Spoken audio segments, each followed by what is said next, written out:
Well, hello everyone and welcome back to another episode of the M.L.O.G Golf Podcast. It's the post-Ryder Cup episode, you could say. We've also got some other tournaments happening. The Rocket has a great name for this tournament. He's one of the Rocketisms. It's going to be #Rocketism, the Sanderson Farms. And one of my personal favourites of the year. Doesn't probably get the notoriety, but might get a few eyeballs. The Dunhill Links Trophy, Dunhill Links Cup, whatever it was. Actually had a bit of a hit on St Andrews, the old course tonight, gentlemen. So I did. And welcome to you, Mike and Rocket. How are you? Mike, firstly, you. Very well. I've had a lot of listeners reach out and ask if I'm okay after the weekend's game, and I'm fine. Just as a PSA for everybody, thank you for reaching out just to check that I was okay after the Bulldogs losing the grand final. The better team won, and that's all we need to talk about. Okay. Well. Congratulations to Peninsula Kingswood member, yeah, I'll double say that twice, Stephen May, who battled through a bit of an injury and did his job and did more than admirably well. Congratulations to you, young man. Rocket, how are you? I'm great. I'm just here to grow the game. Okay, congratulations. Thanks for your input. Thanks for your contribution to golf. And I think there's an award. There must be an award coming for you or something. You're not growing the game by participating in social media because you're still on your social media hiatus? 8 weeks. I'm nearly 8 weeks sober. Okay. How's it feeling? Oh, my brain feels fantastic. Okay. The rest of the world is yelling into some sort of digital void, and I don't care. Well, it's great to see you smiling. So if that is and laughing, if that's the impact of an 8-week social media ban, it might be something in that, Rocket. I think so. How did you recover post Ryder Cup? Look, I think I was okay. I didn't watch the singles because why? Well, it's painful. Yeah. I think it was the wrong weekend for me to be getting up early to watch golf. Because with the grand final late, I wasn't in great shape that night, which meant I was in very poor shape Sunday morning. And then, once the scores had rolled through, there was no excitement to be jumping out of bed early Monday to watch the singles. I did watch a little bit, but not a lot. Just to put it in perspective, so we have a M.L.O.G Golf triumvirate WhatsApp, 3 of us texting. I'm probably the least active on it. These 2 other boys are probably the most active on it. And Friday, not so much Saturday, but a bit of Friday, a bit of Saturday, lots of banter about golf, etc. But then nothing on Sunday night. And then when I finally send something, I thought Mike's got to be up 11:30, 11:45. It's about to kick off. He'd be watching. 10 o'clock the next day, he says, "Oh, sorry, mate, went to bed early." So it must have been a big Western Bulldogs deflation party for you. Well, my wife will testify that I did not speak after 3/4 time started. I have no idea what time I went to bed, and I was in pretty ordinary shape Sunday, but that's okay. It's just, it's all part of it. Well, back to the Ryder Cup. It went the way that we, I guess, sadly forecast on Saturday morning when we got together and digested the first 2 sessions on the Friday. It didn't get any better after that, did it? Nope. No. There were a couple of players that stood out that we kind of said, but there were a couple up the front driving. There were a lot of passengers on the bus. And probably the surprising piece was, we talked about Sergio and John Rahm were obviously the ones that were running with the flair and trying to get things going. I'm sure we talked about the fact that it might be an idea to maybe split them up and rub a little bit of magic off on everybody else, which they didn't do. Sat a couple of blokes again that you would have thought could get going, like the bloke sitting over your right shoulder. So I don't know. Look, he didn't have the deepest team on hand, so it was always going to be a struggle. But I'm not sure that it was managed the best way. and unfortunately everyone was, didn't have a lot of depth. You're right, wasn't managed well. Plus, you add in a lot of players played very poorly, and that equals the result. The result is an absolute not only did they open up a can of whoop ass, they opened up 2, maybe 3, and just spanked the living suitcase out of them. And you look at, Ram and Sergio didn't win their singles match, but the thing is though, that from every other match they did the job. And you go back to the Saturday. I remember still watching the Saturday. Was it the Saturday foursomes? Saturday foursomes where they were like three down early, and you're thinking, how's this going to go? And then they rally to win that match. But the thing is, I never had a flow-on effect with the rest of the team. No, and you just it must too many things done wrong, from pairings to then players that were just out of form. And maybe it's a bit of the Europe are going through the same phase that the US has gone through for the last sort of 5 or 6 years, with some of those players that kind of make it into the Ryder Cup but really shouldn't be there. Yep. The players seem to be fairly supportive of Captain Harrington. There was a lot of outspoken support for him. Oh, look, he's no Tom Watson. Let's just he's not Tom Watson, right? So I think he did what he could do with what he had at his disposal. We could sit here on the sidelines and nitpick over a few things, but maybe if he made some of those decisions, I actually don't think it would have potentially even had a material result in the end. No, you're right. You're right. He had what he had. He did what he did. He's certainly not the issue. The crux of the issue is the guys that he needed that were coming in those bottom spots that he needed to have blinders did not have blinders. The Westwoods and Poulters and the guys that were sitting there that were always border, and the top tier guys didn't, like Rory. Ram did everything he could do and more. His putter. Jordan Spieth has never played against anybody, and Jordan Spieth has looked over and would have looked and said, "I wish I could putt like that bloke." He's never said that before, but he did this weekend. How amazing was he? I still think back to the US Open. I think back to that final round of the US Open. Yep. What was the other tournament? There was another tournament that he'd won or he was contending in, and it's just when he's on, like the hole must look like a bucket because him in the foursomes and the 4 balls on both days, every time he was like had to make a putt, and not like a 6 or 8 footer. We're talking 15, 20 footers, 30 feet, and he's draining everything, and you just go, "Oh my! I've never seen someone make so many putts in my life." No. So he did what he needed to do, and some. But Rory, no.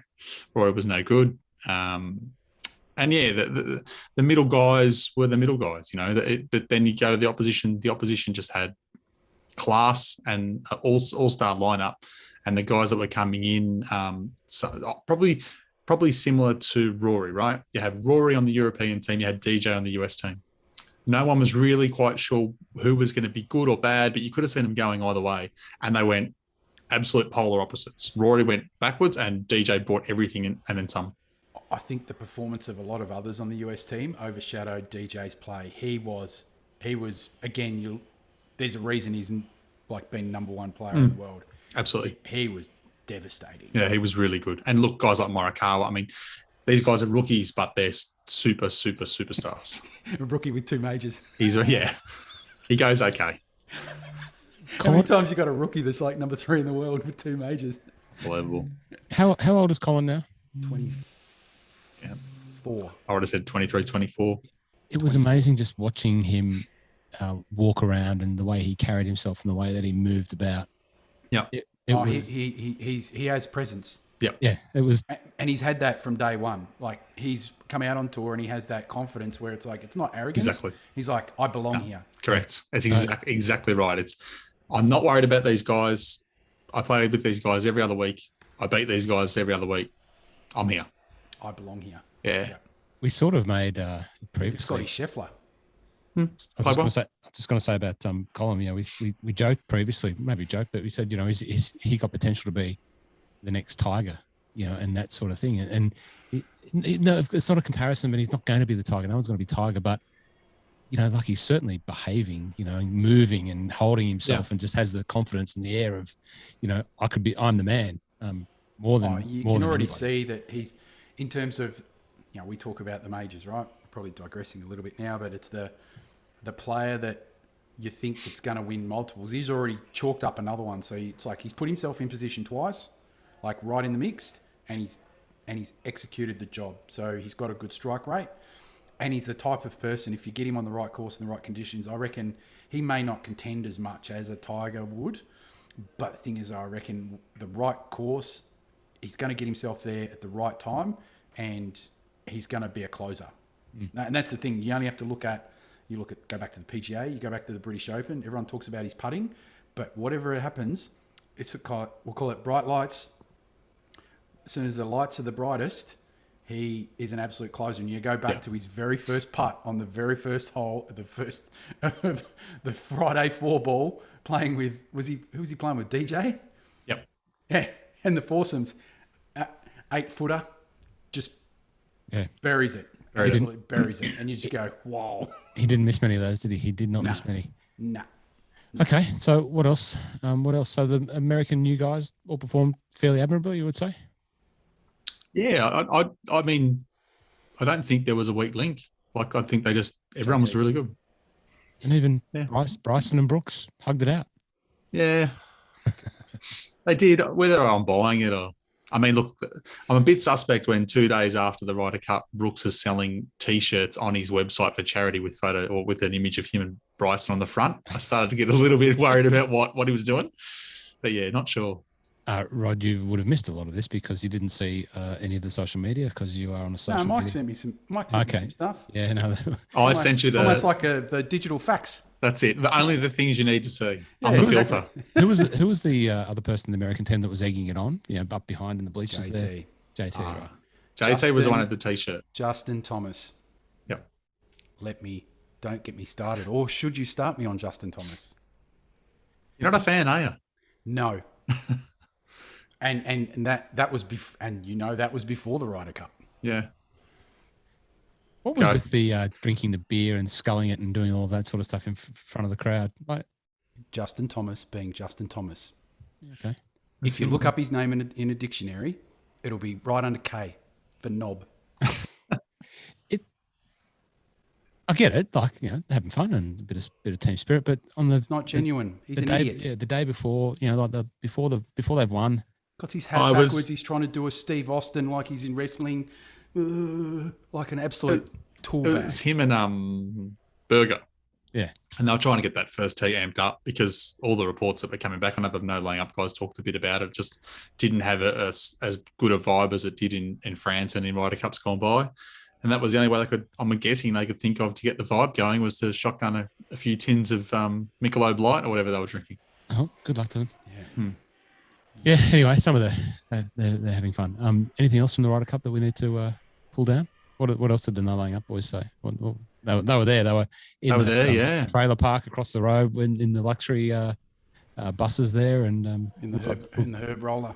Yeah, that'd be good. I mean, look, I've not obviously just seen where the course is on a map, and if you're going to go, that seems like a very logical place to stay because it's not exactly hotels on every corner, so staying local would be perfect.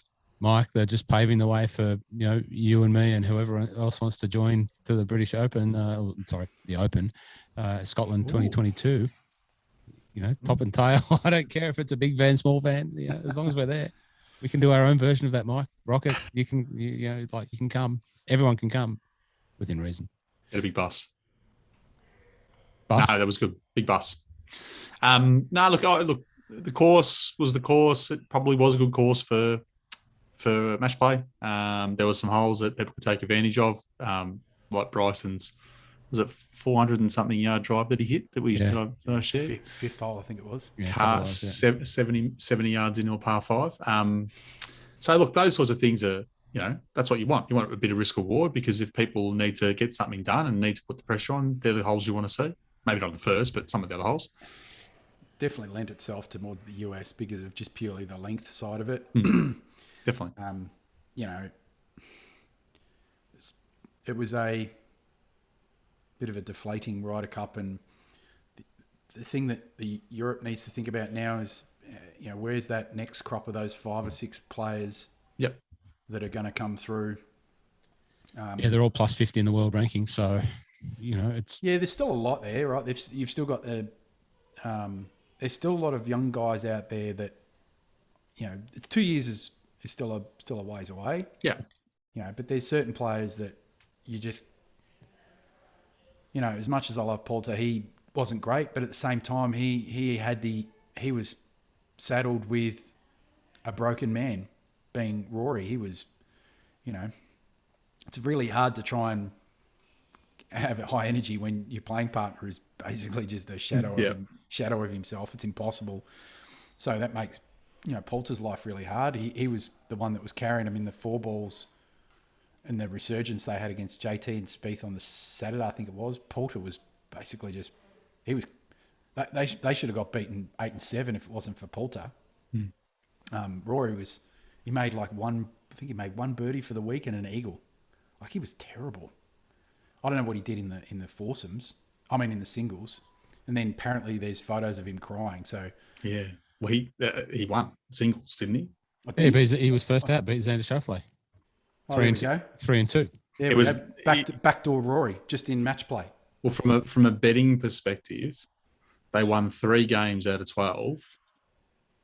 And if you had given me named 3 games they can't win, they would have been the ones I would have said they can't win. Because Rory beat Xander, Poulter won, he beat Finau, and Westwood beat Harris English. Like, they were the 3 guys that were not going great.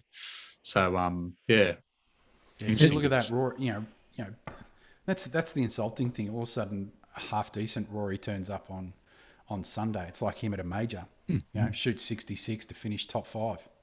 Everyone goes, he's finished top 5. No, he hasn't. He's backdoored it. Yeah. Well, it was upset. They were interviewing on 2 of the different stations, and I saw a couple of little clips float through. But he was very emotional. He sort of said, "This is massive for him. It's one of the biggest weeks of the year, if not the biggest. He sees it more than a major, and it really has a lot of feeling." And he was really upset with the way he played. He needs to. I've talked about this ad nauseum, but he needs to figure out what he wants to do for the next 5 years, because we can't. The golfing world can't sustain whatever the Rory we've had for the last 2 years. It's not sustainable for the golf fans, because it's frustrating.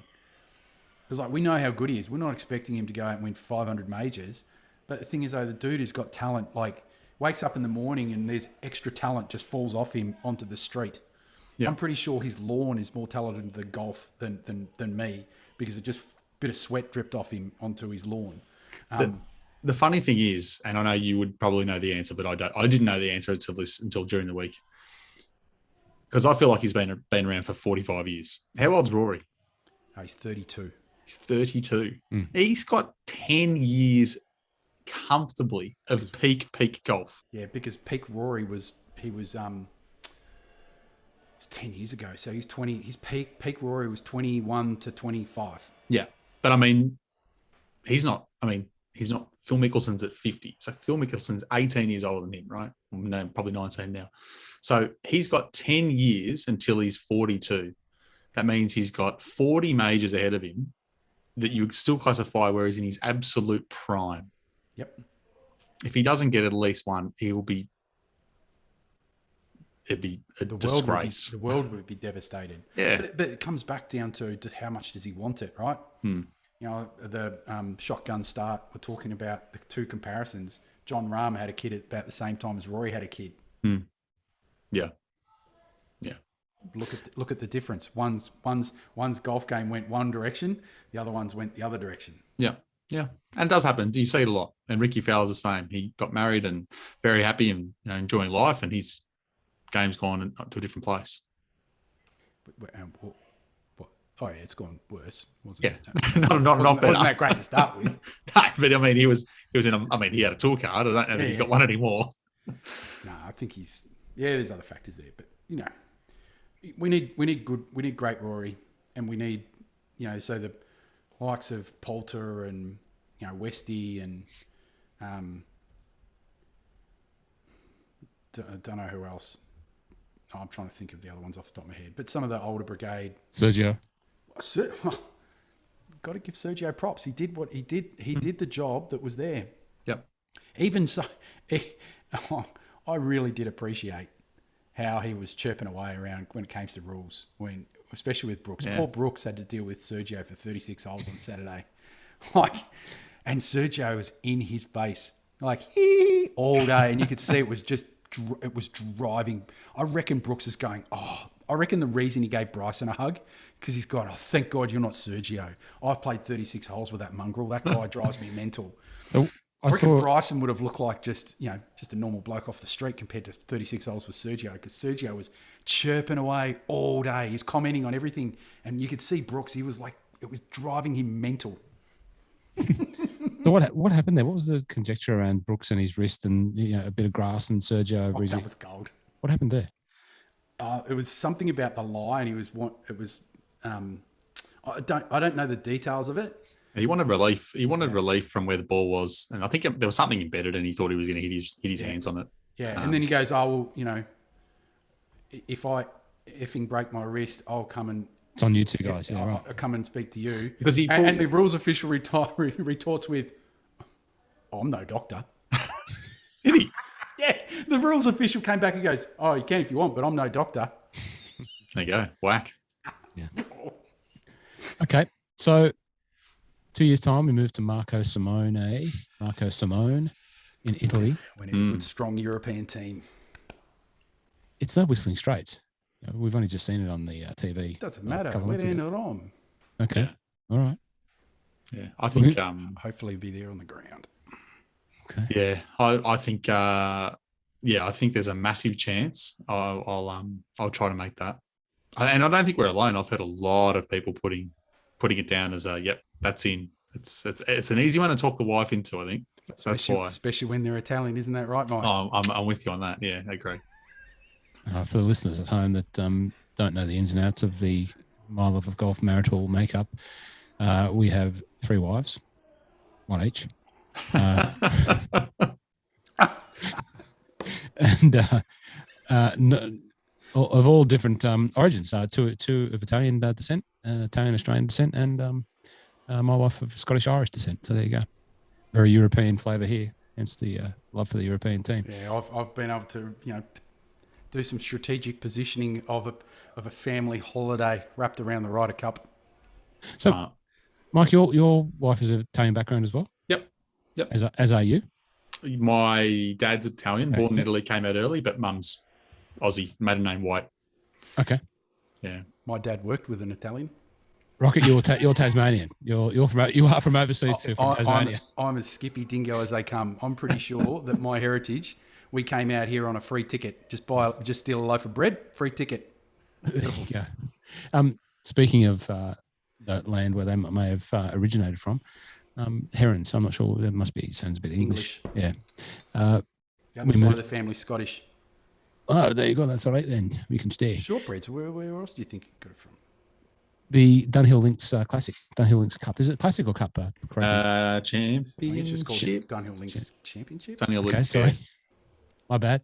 Dunhill Links Alfred Dunhill Links Championship. The Shane Warne Cup, we'll otherwise call it. I think it's Warney's playing, isn't he? Is he back over there? He's got to start. They've definitely got the Pro-Am going, but I'm not sure who's there. I did hear today someone mentioned that Phelps had been out practicing, which doesn't surprise me. So, yeah, there's definitely a few over there. How do we rate? How do we see this tournament? Is it one that you get stay up and break the circadian rhythm for? As long as they play enough of the old course. Yeah, I will. I really like the tournament. Obviously, 3 of the best courses you're going to want to watch. From a betting perspective, I really like it because it's a bit of a Rubik's Cube. Having 3 different courses in 4 days is one thing to take into account. But the really big thing that people, if they're going to have a look at it, need to have a think about is the weather. Because you can cop a tough, like say you're playing Carnoustie on a day where the weather's going to be the worst over the first 3 days, that's not the person you want to be putting your money towards. So you need to look at tee times, you need to look at the waves, you need to look at weather, courses. And then I'm a big fan in the Pro-Ams of picking a guy who just is happy to get involved. Like guys like Phil Mickelson have always done well in Pro-Ams because they're just going to enjoy it. Whereas there's guys that just don't do it. So yeah, it's good. I really like watching it. I hope they don't. To be honest, I hope they don't show a lot of the AMs. I'm like that's what ruins Pebble Beach. I can't watch Pebble Beach because I don't care about the celebrities. I want to see a couple of highlights of those guys, but I really want to see, the best players playing the best courses. Especially some of the celebrities at Pebble Beach when they show their handicap. And then you see them hit and you go, there's no way. Yeah, no. He's a scratch out of Baltus roll. Oh, correct. It's always like, you scratch out of, insert most exclusive golf course in America. Yeah. And that's the hosel and that is OB. Yeah. The decimal point's in the wrong spot. What's your handicap? Scratch. Yeah. Okay. So we're looking forward to seeing Kings Barnes. Looking forward to seeing the old course. Looking forward to seeing Carnoustie again. We saw Carnoustie fairly recently at the Women's Open. Yep. Yeah. And looking forward to seeing St Andrews. I really would like to be there for the 150th. If we can't get to the tournament, I'd like to be in and around there because just to soak that up. Don't know if it's possible, but that's a bit of a hope. But I'd love to. Is it Friday?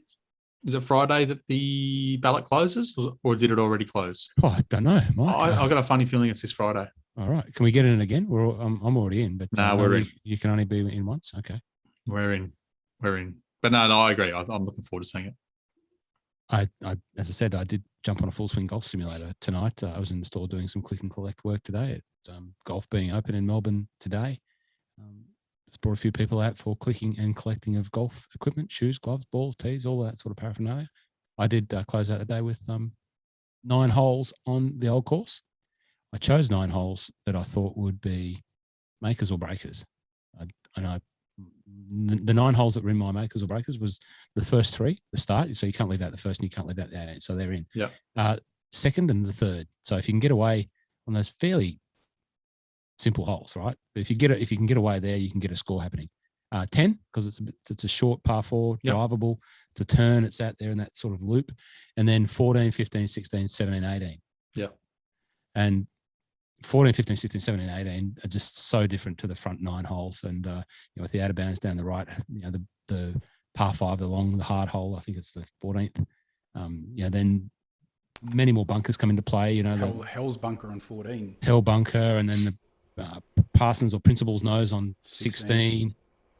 The old course, hitting it over the old course sign on 17. Have you played there before? Yeah, 2009. 2009 Rocket? Nope. No. Been to Scotland, Rocket? Nope. Okay. Been to Scotland, Mike? You've been to Scotland just for a look? No. Never been. No. Never. No. It's on the list. Okay. Might be a short trip from Rome to. Well, that's it. If you're gonna get there, if you're gonna make it all that way, I mean, just shoot over and tie in some golf. It's like 2 hours on a plane. It's not even that from Rome for Michi. Where would you rather Rocket, go? Mrs. Mike, meet each other. We'll see you in a few days. Bye. We're going to Gold Coast. It's the same thing. It's 2 hours. We'll be back. For a country that's like 6 million people, there are 2 very sizable international airports within 40 minutes of each other, which you can, many flights coming into all parts of the world in Europe. Like you can basically fly one stop from Melbourne direct to Edinburgh, which you could never do up until 3 or 4 years ago. You had to go one stop via Glasgow or via London and then up. But basically now you can go one stop via Edinburgh, and within 20 minutes of getting off the plane, you're having a Tunnock's tea cake and a wee cup of tea in Slateford Road. Beautiful. Can't wait.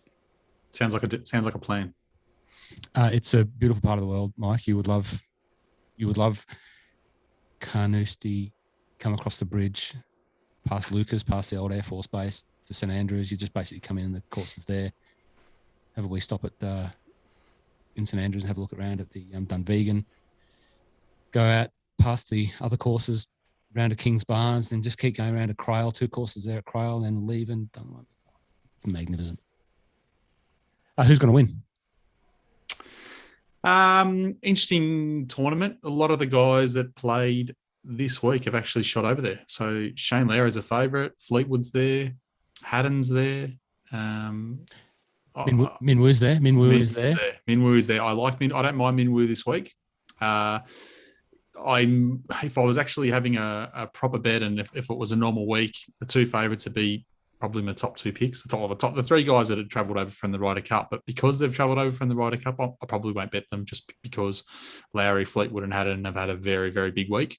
So my bet this week is on. Be annoying if they played well. I know. If yeah, that's it. They probably had a really solid rest.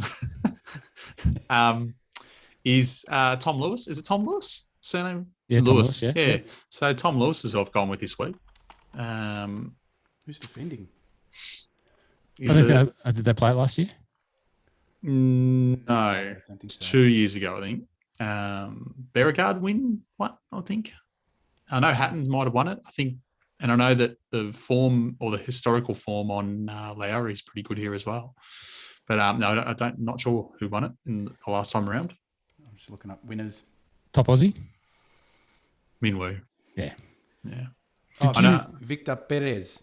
Yeah, there you go. And then, Beer Garden won it the year before. Then Tyrrell back to back. And then Piss Bear, Oliver Wilson, David Howe. Now, I've got Victor Perez is a local. You know that. Is he? Yeah. No, he lives in Dundee. He lives just across the bridge. Okay. But he's based out of Scotland. But he's not on the top Scottish player list, so you can't have him. You got Bobby Mack, Callum Hill, Grant Forrest, David Law, Richie Ramsey, Stephen Gallagher, Connor Syme, Ewan Ferguson, David Drysdale, Mark Warren, and Scott Jameson. Stephen Gallagher. Stevie Gallagher. I was actually just talking to someone who is last night on the Golf Rules Questions podcast, who is from Bathgate Golf Club, and he pumped me for some trivia. He said, I said, what course are you from? And he said, he didn't tell me the answer, but he said, I'm from the only course that's been home of 3 Ryder Cup captains or something like that. And it was basically the Bernard Gallagher and Stephen Gallagher was there from Bathgate Golf Club. And it's had more Ryder Cup players from Europe, playing at Bathgate anyway. Right. They're from the Gallaghers from Bathgate Golf Club. It's halfway between Edinburgh and Glasgow. If you want a geography lesson on Scotland, Stevie Gallagher. Is that who you want? That's who you like? No. I love Stevie Gallagher. He's a bloody great golfer and did very well in a Ryder Cup. Bit of Bobby Mack. He might have a little bit of haggis on the liver after not being picked. Yeah, okay, I'll go Bobby Mack. The one I've heard a list before that people are liking this week is Richie Ramsey. Richie Ramsey's supposed to be. Really? I don't know whether he's hitting it well or not hitting it well, but maybe top Scott. He's $9. How's Sammy Horsfield's form? Up and down. Obviously, he won a couple of those tournaments when they first came back. Limited fields, pretty light fields when they first started coming out of COVID. And then I think he's been a little bit up and down since. He sort of shows flashes because I quite like him. I think he's going to be a top-tier golfer. He tends to have those rounds where he throws in a 65 and backs it up with a 73. Which is pretty common on tour. Yeah, sounds like me. Yeah. I don't listen to the Rick Seals podcast very often, but he and Garrett Porteous were on there this week, and it was actually quite an interesting chat to listen to those two guys talking about tour life and things that they do, and all of the trials and tribulations of being on tour, their games with Rick Shields. It was pretty interesting. But I don't mind Sammy Horsfield. He represents England, but he sounds as American as you ever hear because he moved across there when he was 5. But so I think still proudly represents England. There you go.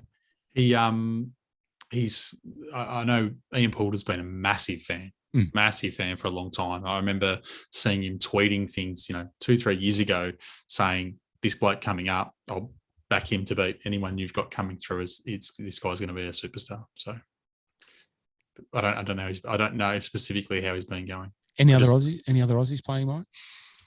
There's a few Aussies playing. Speaking of Minwoo, did you ever see Minwoo play the old course in reverse with Rick Shields? Did you watch that? No. Playing the old course in reverse is almost impossible to do, but I think they think he and Rick played it in reverse. There you go. Yeah. Now there's nearly as many Aussies playing as Scots. You got Minwoo, Scriv, Maverick Antcliffe, Travis Smythe, Scott Hand, Bryden, Dimmy Papadopoulos, right. Brent Rankin, and Dean Lawson. Just a lot of Aussies out there, and it wouldn't shock me to see any of them play well. I think Aussies, like playing over there. Good luck to Bryden. I sent him a message the other day. I saw he was in St Andrews and wished him the best, and he replied back and said, "Thank you, mate." And so good luck to Bryden, Peninsula Kingswood's very own Bryden McPherson. he could do well. He's been playing well in Europe. He could do pretty well. So good luck, Bryden. And what's the other tournament that we've got? What did you call it? Rocket Sanderson Farms. What did you call it? The Rotisserie Chicken Championship. Rotisserie Chicken Championship. It's because Sanderson they're like Steggles or Inghams. They're chickens. Trophy's a big rooster. Okay. Rotisserie Chicken Championship. You notice I said it was a big rooster and not a big cock? That would have been poor form. Too late, you did. It's Jackson, Mississippi. So SSIP. That's it. Not a great field. Not as you'd expect. It's this time of year. It's off season. It's Sergio's defending, and Sergio's there, which I don't know why he's doing that. I mean, he's defending champion. I know, but you can make up an excuse to not be Sergio. there. It's Sergio. I know. I had a look at it. Done a bit of. I don't mind betting these tournaments because you're getting a lot of unknowns, which means you can, if you get the right unknowns tied together, you can find someone at really good odds. The only tricky part is you've also still got a lot of guys coming straight out of the Corn Ferry who are, on a lot of occasions, super duper golfers that just don't have any exposed form yet, so you don't really know how they're going to go. But I'm sticking with 4 guys that have been around the mark last year. So I've looked at strokes gained approach, which is always super important. Tee to green, putting's important this week. Off the tee is important. And then I'm concentrating on par 5s that are over 550 yards and par 4s that are between 400 and 450. The ones that are stacking up right near the top that have the best form stack up on the model are Corey Connors, Charlie Hoffman, Kevin Strillman, and my main bet is Sungjae Im. Finished second the year before. That's it. So that's what I do. I sort of look at the stats, who stacks up well, then how have they gone here before, how have they travelled coming in, and that's it. Pretty thorough analysis there. What about Bucket Hat Malnati? I don't know whether he got in because he's someone that he's played well here. He's won here. He's been runner-up. But I think last I checked, he was like second or third alternate. If he gets in, he's worth $1 each way. He'd be 250 to 1. Oh, he's in. He's in. There you go. I think he's like $100. He would be. He's got the form. He's definitely worth an each way bet. Sprinkles. That's it. Okay. What course is it at? What's it called? Club of Jacks. The Country Club of Jackson. Yeah. Okay. The Olympic silver medalist is playing. I can't even remember who won the silver medal anymore. Rory. Oh, sorry. Yeah. The Rory that should have been playing in the Ryder Cup. Exactly. The real Rory. Hey, lockdown has scrambled my brain. And that honestly, if you said how many weeks ago was the Olympics, I'd be like, I don't know, 70 or 80. It feels like a million years ago. He's the silver medal winner of the Olympics. That's true. I have no respect for it, clearly. The real Rory. Will the real Rory please stand up? Somehow gold medals, silver medals and bronze medals in golf still aren't on the tip of everyone's tongues. But no. It'll take a while before... It is when you need to take the piss out of someone. The Slovakian kid. Good on you, Rory. So he's playing. So Rory... I'm just for giggles, I'm throwing a shekel or two down on Rory. You're going to put a $500,000 woo on? Yeah, good. I want to try and win a $500,000 woo. We're going to need a glossary for these terms posted somewhere, so when the new listeners jump on, they know what the hell we're talking about when we say $500,000. I'll just read. Yeah, we'll just do recaps. Yeah. We'll just do a copy and paste in the show notes. That's it. Or here's a link to the Google Sheets for a translation. We'll have to, equate it into. We'll have to get a benchmark for a golf club, and call it something like that. Have golf clubs. Howie, when you need to come out of lockdown before you can come in and that's it. Check out some new Titleist, TaylorMades, Callaways, Pings, Strixons. So I haven't held a golf club since we started this last lockdown. So it's going to be shabby as, and I'm playing 9 holes at Yarra Bend on Sunday morning. Rain, hail or shine, I'll be there. And I think I'm playing the back 9 because we're only allowed to play in 2s and you're only allowed to play 9. And that's a 95-metre par 3 to start, which is just what I want to do. So don't stand dead right at me. Blade a wedge over the back. Exactly. This could go anywhere. 4 in Abbotsford on Sunday morning. If you're on the river in your kayak, just be careful. Yeah. Who are you playing with? I'm playing with Nick, Mr. Cool. Mr. Serrano. So we had a group of 4 booked because it was one of those ones where as soon as the early doors, it was like, right, book it in. And they split us into 2. So myself and Nick will be at one side and Cheese and Doc will be on the other side. Well, Nick's not carrying any form in he's not been hitting many golf balls either.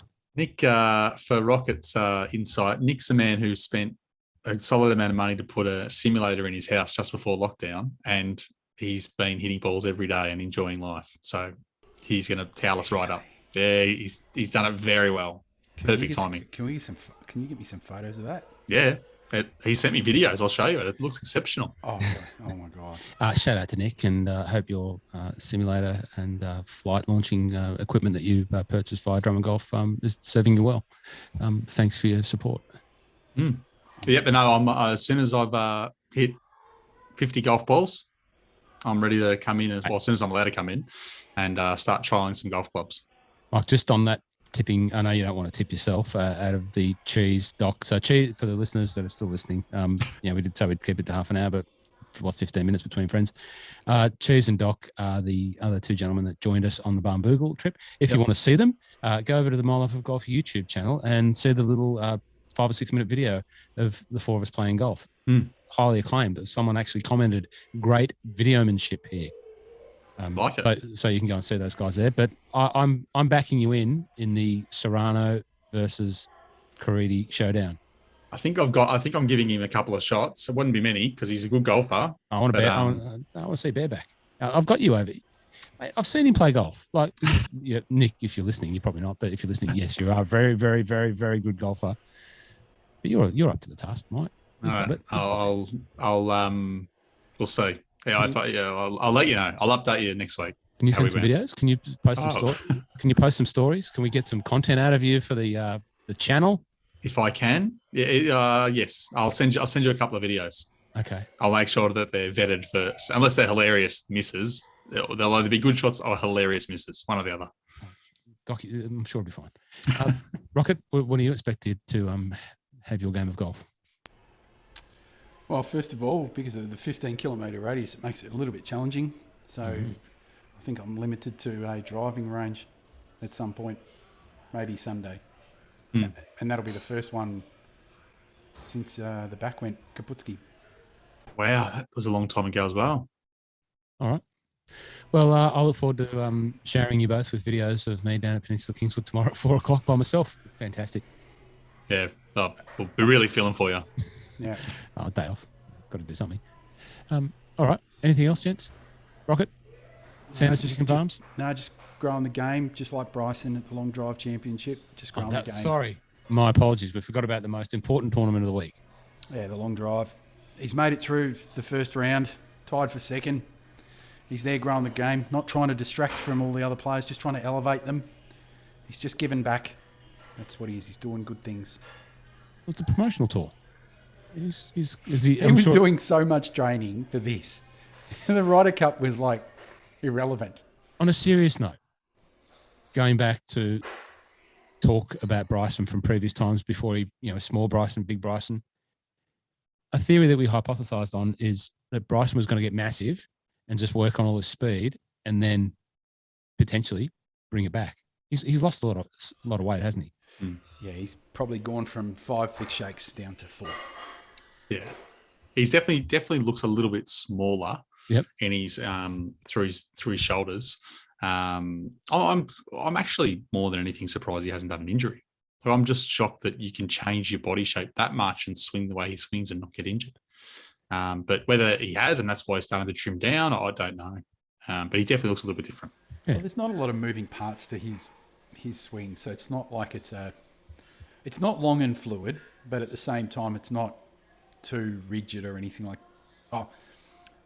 It's not in a way that seems like it's putting strain. I think it's just doing so much flat out. Like you must think of how much pre-warm up, post-warm down, all the things that he must do to just protect. Yeah. And to your point, I'm still surprised he hasn't just blown out half his spine at this point. Yeah, because you think about but the thing is though, there's a toll that's going to be paid on this, and it's at some point in the next 5 years, the world could go. Yeah, no, I agree. I think it's explosive is what he has. So if you think of him as a 100-meter sprinter, right? They sprint and then they're done, warm down. He's putting an explosive effort into his body every 20 minutes on the first, whenever he's pulling the driver out. I mean, that repetition and then the practice and everything else put a lot of toll on his body, surely. I've got to strap my ankle, my left ankle, which is my bad one. I've got to strap it just to watch him, mate. It's that much bloody pressure through his left ankle. It's unbelievable. I think that's why he twists his feet towards the target as he comes through, just to try and relieve that sort of stuff. Well, it would actually take a lot of pressure off his ankles, but also would take a lot of pressure off his lower back and spine. Yeah. Because we'll call it clearing out. If he's clearing out that left foot, the lead foot, that means that then he's not twisting over the top of the left hip. So then one, he's not putting pressure on the hip, and he's not and he's not twisting the back as much. It's more of a body clearing than a twisting motion. Yeah. Yep. Makes sense. It's you try and twist that left foot out on Sunday, Mike. You try and swing hard enough so that left foot spins out. You've got to have some motion going, you know. I don't know what that way is, but it's got to be coming up. So you've got to go down, squat, and then use the ground forces up. So that it really is a sign to me that they are using that sort of ground force up and getting off that front foot. Anyway, interesting. I'm not a swing guru, clearly. Gents, is that it? Yep. Yeah. Excellent. Well, thanks for listening. Check us out on the Instagrams. Check us out on all the things that you can do and see. Posting a little bit more on YouTube. May not put this one on YouTube, but more YouTube videos coming. And why? Well, it's just time. I've got so many things, so many YouTubes now, Rocket. Just put it up another day. Don't worry. Okay. All right. Okay. Well, okay. Have you had some feedback? Have you got some YouTube fans? Are you watching YouTube stuff? Yeah, I watch YouTube. All right. So that's not part of most of the views are mine, but it's So YouTube's not part of the social media hiatus. No, because I've got good control of the inputs. Okay. I will say, I'll tell you what. Oh, Ma Rocket, she's becoming a bit of a tech head.